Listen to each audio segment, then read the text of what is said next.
Assalamualaikum warahmatullahi wabarakatuh. Selamat sore, menjelang malam Dr. Dino dan sahabat-sahabat UMP. Hari ini saya akan mereview pertemuan ketiga yang telah kami laksanakan dengan Dr. Dino, yaitu pada hari Sabtu. Yang pertama, penjelasan penguasaan ilmu. Jadi dalam penguasaan ilmu berbasis UMP, itu ada 4 jenis. Yang pertama adalah unconscious, uncompetent. Artinya kita tidak sadar apa yang kita tidak tahu. Yang kedua, conscious, uncompetent. Artinya sadar atas ketidakmampuan kita. Bahwasanya kita memiliki kesadaran bahwasanya kita belum mampu mengelola kecemasan ini. Yang ketiga, conscious competent. Artinya sadar akan kemampuan kita tapi tidak spontanitas. Dicontohkan oleh Dr. Dino bahwasanya seperti orang belajar pertama sekali naik mobil. Jadi orang belajar pertama sekali naik mobil, jika dia belok kiri, maka dia akan lihat spion kiri. Belok kanan, maka dia akan lihat spion kanan. Nah, conscious competent itu adalah kita pada pertemuan 1, 2, 3. Dan yang terakhir, penguasaan ilmu di MP itu adalah unconscious competent. Artinya tidak sadar akan kemampuan kita. Artinya kita sudah bisa mengendalikan emosi, sudah bisa mengendalikan stres, sudah bisa mengendalikan rumus kehidupan, mengendalikan sensasi yang datang dengan memberikan respon-respon yang positif dari tidak berdaya menjadi berdaya. Nah, itu perlu latihan, perlu belajar, perlu berdiskusi yang banyak dengan Dr. Dino. Baiklah, yang pertama saya akan membahas tentang materi 1, yaitu emosi positif dan emosi negatif. Di mana emosi adalah merupakan reaksi penilaian negatif atau positif yang kompleks dari saraf terhadap sebuah kejadian yang terjadi dari dalam dan luar tubuh kita. Sehingga emosi positif atau emosi negatif belum bisa dikelompokkan menjadi apakah itu emosi positif, apakah itu emosi negatif, sebelum digunakan untuk apa. Emosinya itu untuk apa. Nah, seperti yang diceritakan dalam motivasi, cerita motivasi, seorang peserta seminar yang ingin sukses tidak mendapatkan keadilan. Peserta seminar mengalami dendam yang diperlakukan tidak adil.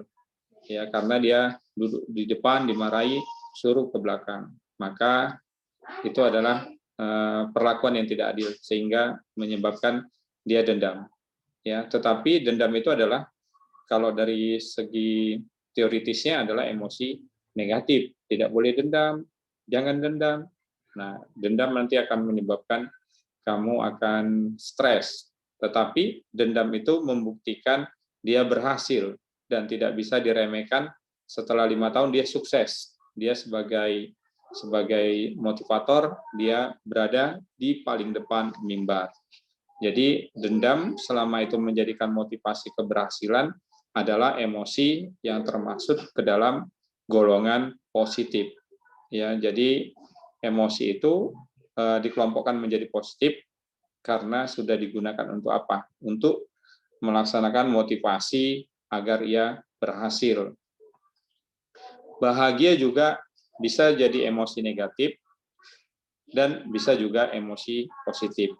Emosi negatif jika digunakan untuk yang tidak benar, ya, seperti kasus yang baru dialami oleh anak Abu Rizal Bakrai. Jadi itu adalah bahagia yang emosi negatif, ya. Marah ada juga penggunaan emosinya, ya. Marah positif, emosi positif jika marah itu untuk lebih baik dengan tujuan jika kesalahan tidak diulangi. Marah terhadap dirinya yang tidak bisa mengatasi dirinya sendiri, tidak bisa mengatasi kenapa aku tidak melakukan ini, kenapa ini tidak kulakukan. Jadi terhadap dirinya harus move on, ya, dari ketidakberdayaan menjadi berdaya. Dan ada juga marah menjadi emosi negatif jika melampiaskan marah untuk tujuan memperbudak marah. Jika misalnya marah, kemudian ya membanting televisi, membanting gelas, membanting pintu, dan semuanya dilampiaskan dengan kemarahan itu. Takut juga bisa menjadikan itu emosi positif dan emosi negatif. Misalnya takut kepada ketinggian, takut kepada naik pesawat terbang, ya, takut nanti kalau nyebrang Danau Toba nanti tenggelam. Nah, takut akan binatang, takut akan mati. Nah, itu adalah emosi negatif. Nah, sementara takut kalau digunakan untuk misalnya takut berbuat salah, takut dianggap malas, dengan ketakutan dianya akan berbuat positif. Nah, itu masuk ke dalam emosi positif. Jadi, emosi itu adalah netral sampai kita menggunakan untuk apa. Untuk apa kita gunakan, maka disitulah emosi itu dikelompokkan. Semua emosi dan tindakan ada tempatnya baru dinilai positif dan negatifnya. Nah, itulah sifat emosi positif dan emosi negatif. Sehingga kita dengan mempelajari emosi ini kita bisa memberikan respon-respon yang positif. Emosi juga memiliki sifat, ya, misalnya bahagia. Bahagia itu sifatnya ingin diulang, ingin diperjuangkan, ingin diraih, dan ingin dipertahankan. Permasalahannya adalah penggunaan bagaimana dan kemana bahagia yang emosi positif dan emosi negatif. Jika kita menggunakan narkoba, ya, kita judi, nah itu biasanya ingin diulang, ingin diperjuangkan, dan ingin dipertahankan, maka itu emosi negatif. Tapi kalau misalnya bahagia dengan memberikan hadiah kepada istri, bahagia dengan mengajak jalan-jalan anak, ya, sebulan sekali diajak jalan-jalan, refreshing. Nah, itu adalah emosi positif. Sifat takut, ya, sifat takut memiliki sifat yang pertama ingin dihindari dan ingin dilawan. Ya, penggunaan akan memberikan dampak positif dan negatif terhadap perilaku kita dengan ketakutan kita. Ya, misalnya emosi negatifnya di kerumunan kita takut ada COVID, di kantor kita takut akan COVID, di jalan kita takut akan COVID. Nah, itu adalah emosi negatif. Emosi positifnya itu adalah bahwasanya kita harus hidup, ya, kita harus melaksanakan aktivitas, kita harus mencari nafkah. Jadi kita tidak boleh, kita harus percaya, kita harus rumus kehidupan itu kita tidak bisa menolak adanya COVID. Kita harus percaya ada COVID, tapi kita harus menjaga protokol kesehatan seperti memakai masker, baru mencuci tangan, membawa hand sanitizer setiap kita beraktivitas, memegang sesuatu, dan misalnya kita ke Alfamart, ke Indomaret, membeli sesuatu, kita tidak lepas daripada hand sanitizer. Sebelum masuk rumah kita mencuci tangan, setelah masuk rumah kita mencuci tangan, mandi bersih, dan itulah emosi positif yang bisa dilakukan dari ketakutan kita dan menganggap bahwasanya virus ini ada tapi bisa disembuhkan. Materi kedua yaitu remedial terapi, ya, dijelaskan oleh Dr. Dino bahwasanya pertama itu adalah bagaimana cara memaku, ya. Kita harus berangkat pemahaman sebab akibat. Jadi dia memaku tapi tangannya bengkak, ya. Sebab ketidakmampuan memaku akibatnya adalah tangannya bengkak kena martil.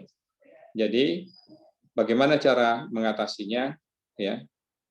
Jadi cara mengatasinya adalah kita harus tahu bagaimana cara memaku yang benar.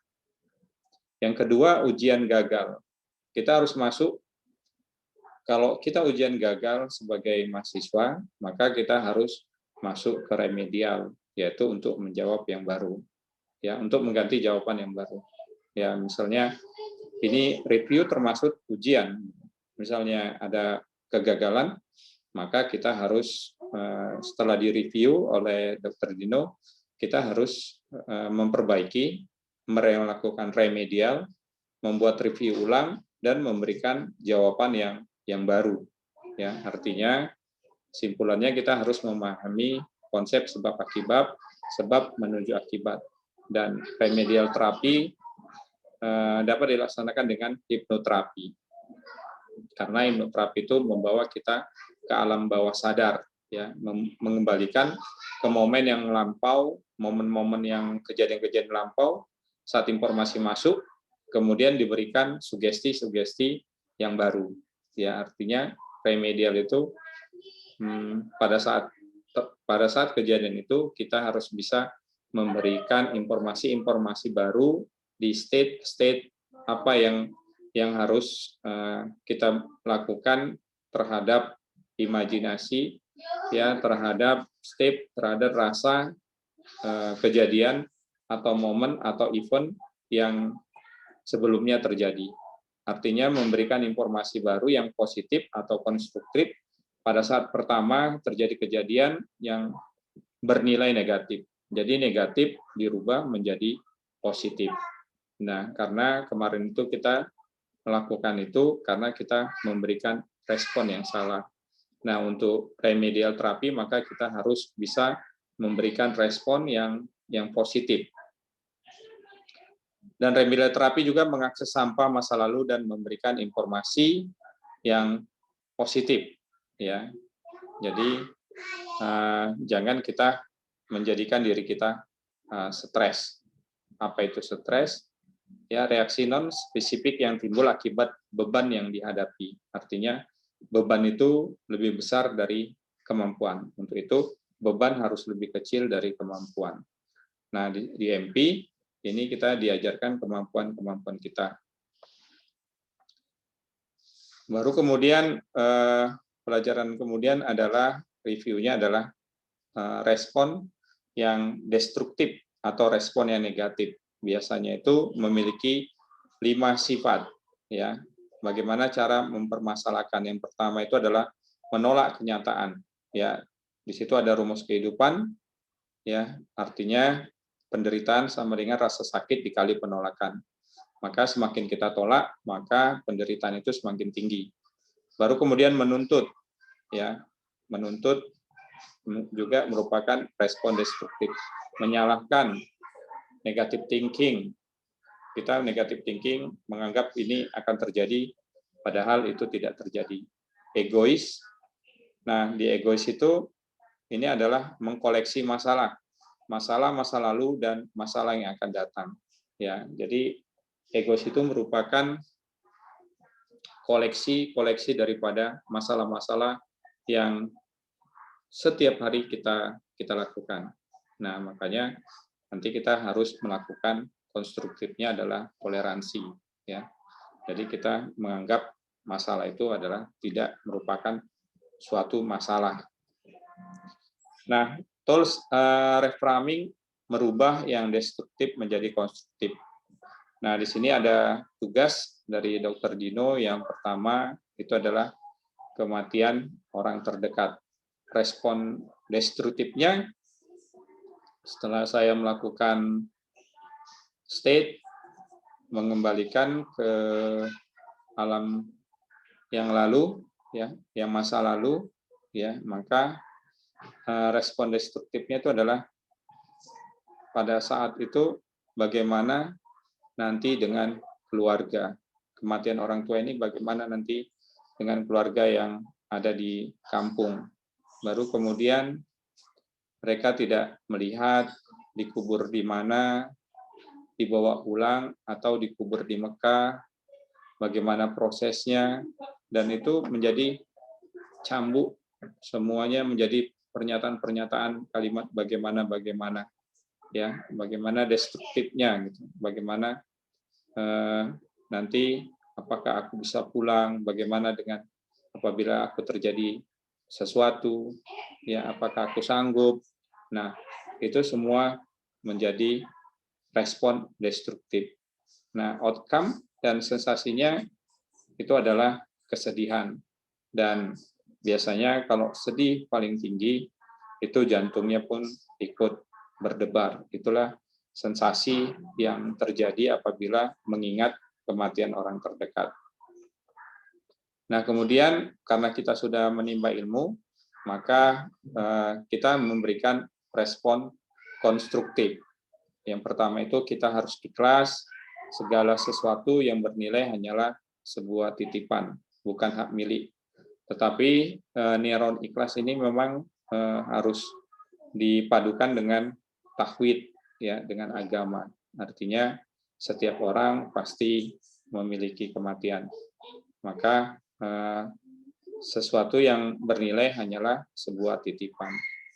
Baru yang kedua, respon konstruktifnya itu ya bersyukur, ya, orang tua saya dikebumikan di Mekah. Dan yang ketiga itu adalah pasrah. Artinya saya sudah berusaha semaksimal mungkin membawa orang tua ke Mekah, akhirnya semuanya diserahkan kepada Allah Subhanahu wa taala. Tuhan yang menciptakan dan mematikan, karena setiap orang bernyawa akan meninggal. Itulah respon-respon konstruktif yang dibangun untuk mengalahkan respon-respon yang destruktif. Yang kedua, tugasnya adalah tekanan pekerjaan.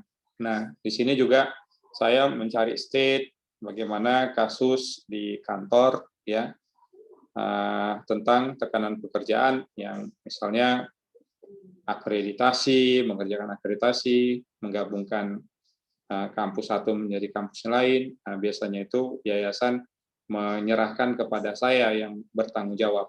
Padahal di kampus itu banyak sekali pegawai, ya, banyak pegawai, ada wakil ketua, ada wakil direktur, ada ketua lembaga.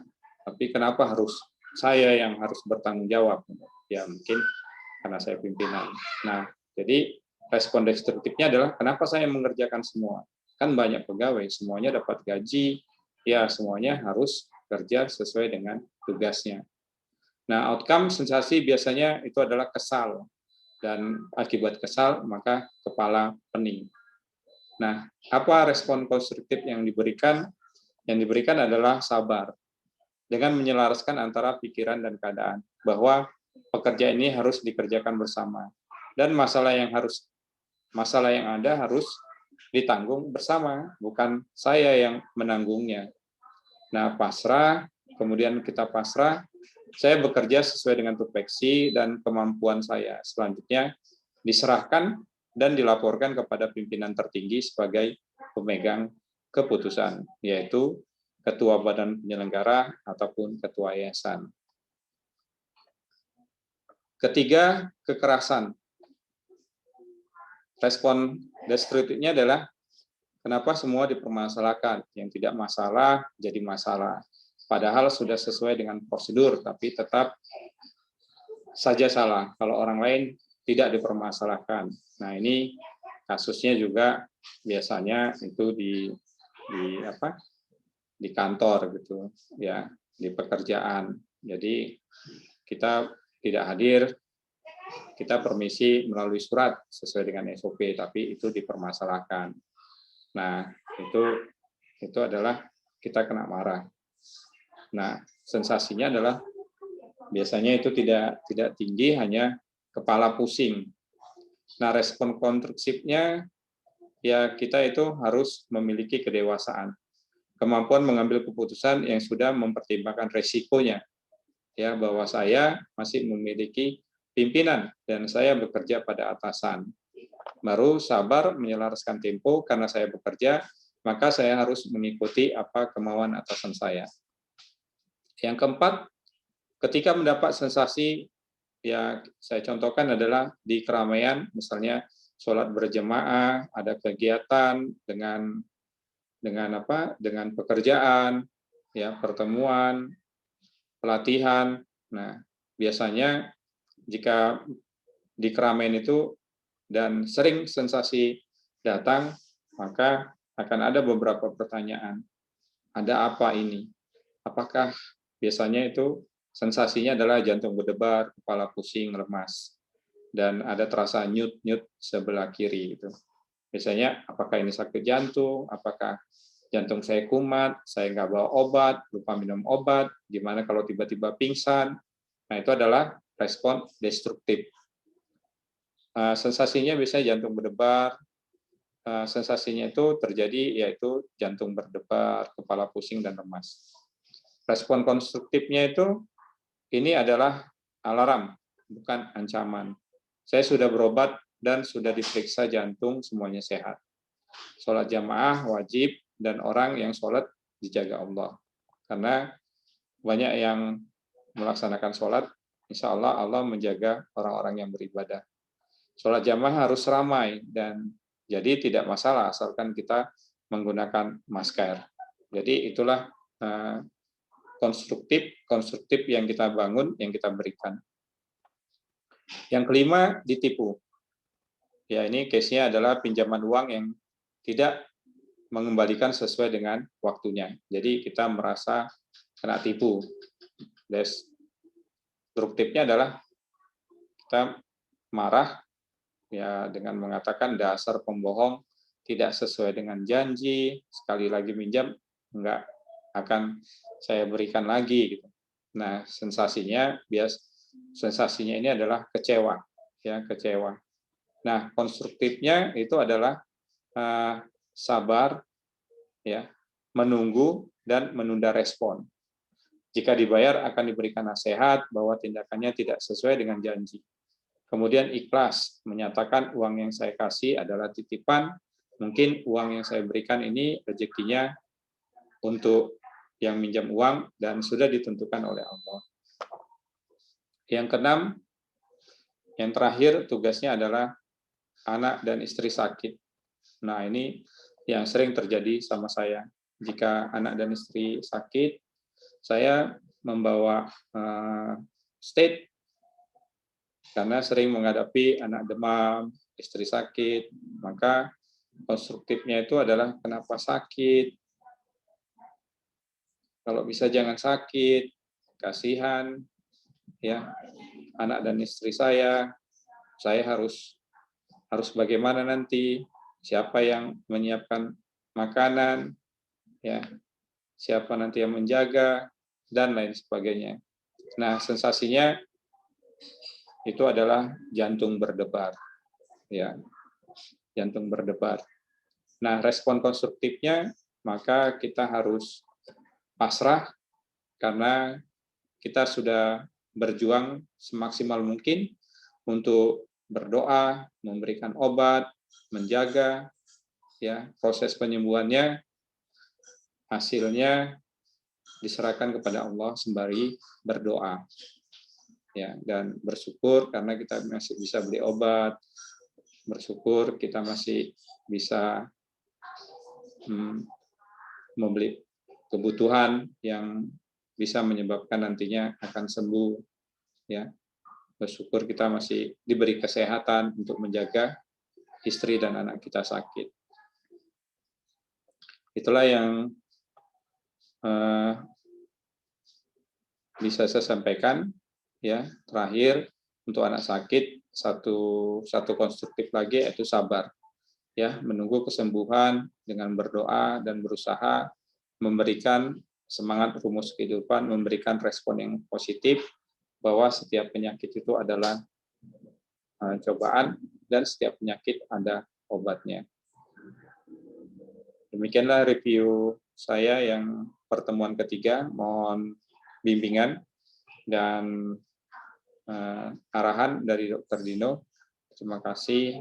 Assalamualaikum warahmatullahi wabarakatuh.